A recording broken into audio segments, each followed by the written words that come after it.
All right, hello everyone. All right, sorry on the last two videos I spoke a little fast and I kind of just jumped around a little bit and shot out a bunch of information. And I'm sorry it wasn't in the best of order. But that information is a whole nother video series in itself.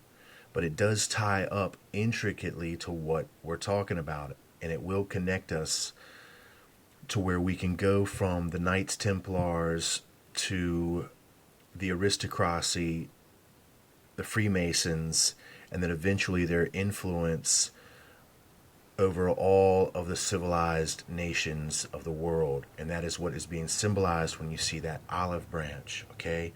And they are basically saying quite plainly that yes, we are that torn off olive branch. We are that unbelieving nation. We don't believe in the validity of Jesus Christ. Now I'm going to show that to you, and I'm going to show how it connects directly to the unicorn of who this new Israel is.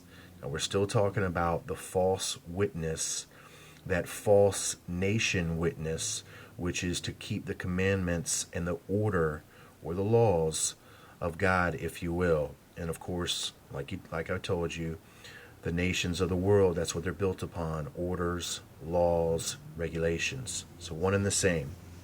So here we have before us, I want to clear up something real fast. When I told you that Cain was of that wicked seed, okay, I meant that. And I've got the scriptural support to back it up. Cain's father was not Adam.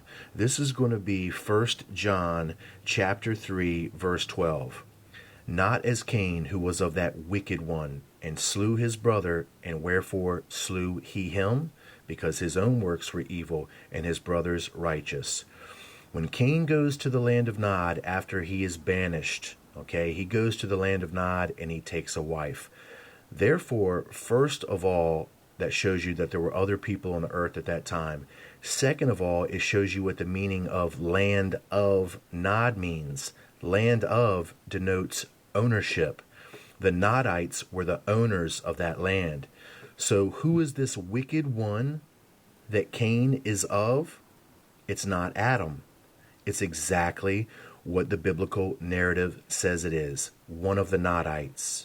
That's exactly who he's going to go to, his father's people, the Nodites. And therefore he does take a wife. From that line, that's where you see the Jewish patriarch, which is the Jewish fatherhood of the Jewish line, spring up. Now, of course, they give you the godly line of Seth, which is a real line. There is a real line of Seth. Now, what I want you to understand, friends, is that it's so complicated and that it's so much more to talk about. I can't go any further into this situation, but I want you to see that Cain's father is not Adam, and that this is why the Jews, the early Jews, are associated with these fallen, strange gods, i.e., the sons of God, and these beings, these fallen beings that they are even connected with in this world.